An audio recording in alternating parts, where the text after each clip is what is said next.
السلام علیکم ورحمۃ اللہ وبرکاتہ۔ اعوذ باللہ السمیع العلیم من الشیطان الرجیم، بسم اللہ الرحمن الرحیم۔ سب سے پہلے درود و سلام محمد و آل محمد پہ، صلی اللہ علی محمد و آل محمد۔ ویڈیو کی جانب بڑھنے سے پہلے آپ سب سے گزارش ہے کہ ہمارے چینل کو سبسکرائب کر لیں جنہوں نے سبسکرائب نہیں کیا، تاکہ ہر آنے والی ویڈیو کا نوٹیفیکیشن ان کو ملتا رہے۔ آج ہم بات کرتے ہیں کہ علم جفر سے جو خاص طریقہ ہے، اپنے نام کی کون سی آیت ہمیں پڑھنی چاہیے جو ہمارے نام کے حساب سے جس کا ہمیں فائدہ ہو، اور کون سی صورت ہمارے نام کے حساب سے جو ہم پڑھیں جس کا ہمیں جلد فائدہ ہو۔ اس کے دو طریقے ہیں، ایک تو نام کے حساب سے، ایک تاریخ پیدائش کے حساب سے۔ دونوں طریقے انشاءاللہ میں آج آپ سے عرض کروں گا۔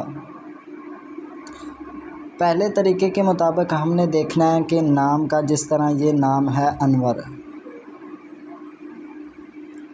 اب انور نام جو ہے اس نے وہ آیت پڑھنی ہے قرآن مجید کی، یا وہ سورہ پڑھنی ہے جس کے شروع میں الف آئے اور آخر میں رے آئے۔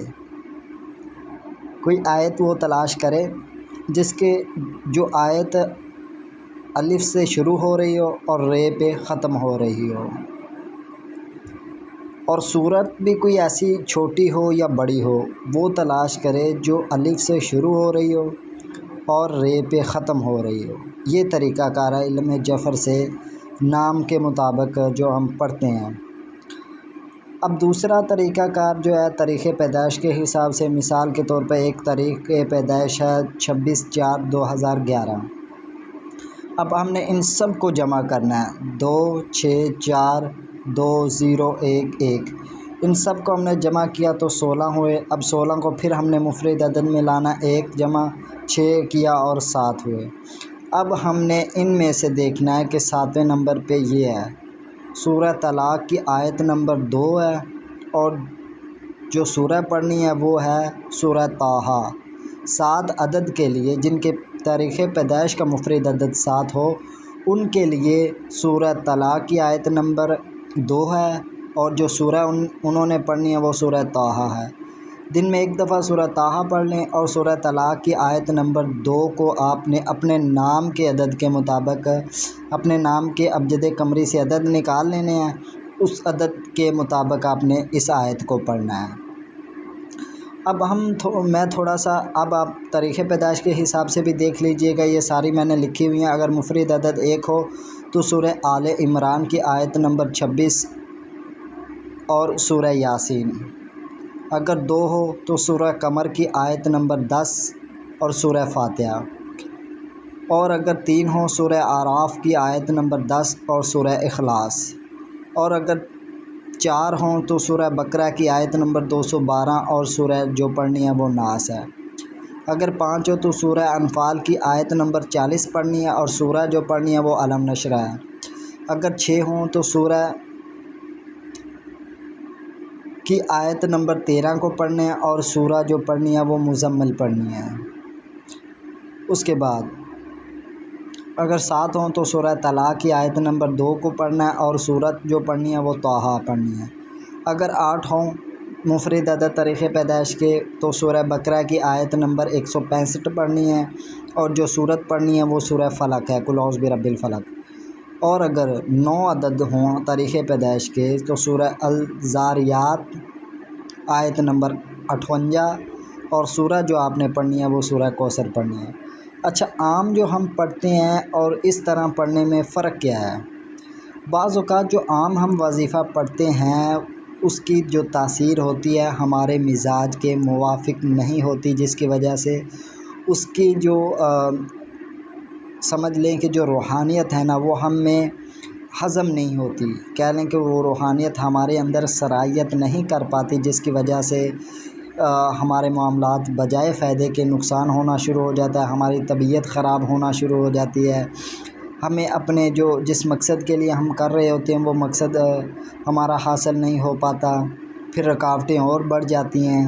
تو اس طریقے سے بزرگوں نے کچھ طریقہ کار لکھے ہیں کہ ہم اپنے نام اور تاریخ پیدائش کے عدد کے مطابق اگر کوئی وظیفہ کریں یا آیت کو پڑھیں تو وہ ایک تو جلدی اثر کرے گی اور دوسرا اس کے نقصان ہمیں نہیں ہوں گے، اس کے فائدے ہی ہوں گے۔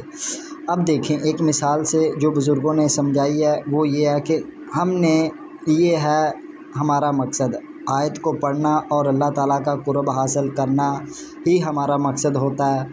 ہم کسی بھی آیت کو، اب آیت جو ہے قرآن مجید کی ہے، قرآن مجید کتاب کس کی ہے؟ اللہ تعالیٰ کی۔ اب اس کو پڑھیں گے تو قرب کس کا حاصل ہوگا؟ اللہ تعالیٰ کا ہوگا۔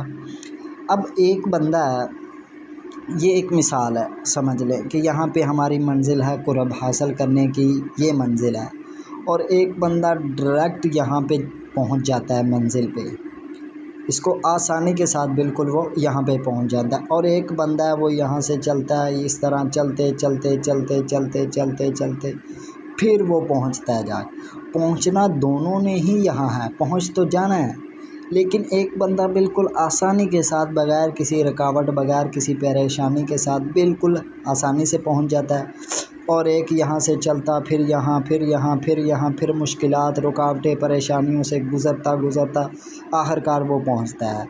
تو اس لیے آسانی کے لیے ہم جو پڑھتے ہیں وہ اپنے نام کے مطابق یا پھر اپنی تاریخ پیدائش کے اعداد کو مفرد عدد کر کے اس کے مطابق اگر ہم پڑھتے ہیں تو وہ ایک تو اس کے جو اثرات ہوتے ہیں، ہماری طبیعت اس کے اثرات کو جلدی اپنے اندر جذب کر لیتی ہے، اس کی روحانیت ہماری روحانیت کو جلدی قبول کر لیتی ہے، تب پھر اس کے اثرات پہ جلدی ظاہر ہونا شروع ہو جاتے ہیں، اور قبولیت کے جو درجات ہوتے ہیں وہ بھی ہم جلدی طے کر لیتے ہیں۔ تو یہ طریقہ کار اس طرح سے بزرگوں نے لکھا ہے کہ آپ اپنے نام کے اعداد کے مطابق اس کو، اپنے نام کے مطابق علم جفر سے ایک یہ طریقہ ہے کہ انور اس طرح نکالے گا، اور تاریخ پیدائش کے مفرد عدد سے بھی آپ نکال سکتے ہیں۔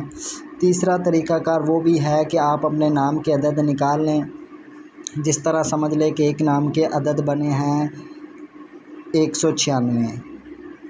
اب 196 کو ہم جمع کر لیں، 9 اور 6 15 اور 1 16، اور 16 اور 1 جمع 6 ہو 7، اور ہم اس طرح ہم 3 طریقوں کے مطابق پڑھ سکتے ہیں، سورہ طلاق کی آیت نمبر 2 اور سورہ طٰہٰ۔ اس طرح بھی ہم نام کے عدد مفرد عدد سے بھی پڑھ سکتے ہیں، اور اس طرح بھی پڑھ سکتے ہیں کہ پہلے نام کا حروف اور آخری حروف آیت کے شروع والے حروف کے آخری حروف کے سے ملے، سورت کے شروع والے حروف سے آخری حروف سے ملے، اور یہ تاریخ پیدائش کا مفرد عدد نکال کے یہ بھی پڑھ سکتے ہیں۔ ان تینوں میں سے جو بھی طریقہ کار آپ کو آسان لگے اس کے مطابق آپ پڑھ سکتے ہیں۔ تو انشاءاللہ چند ہی دن آپ اس کے مطابق پڑھنا شروع کریں گے تو اس کے اثرات آپ کھلی آنکھوں سے دیکھیں گے۔ امید ہے آپ کو ہماری یہ ویڈیو پسند آئی ہوگی۔ ہمارے چینل کو سبسکرائب کریں، اپنے دوستوں کے ساتھ شیئر کریں، اور ہمیں اپنی دعاؤں میں یاد رکھیں۔ ملتے ہیں کسی اور ویڈیو میں، تب تک کے لیے اللہ حافظ۔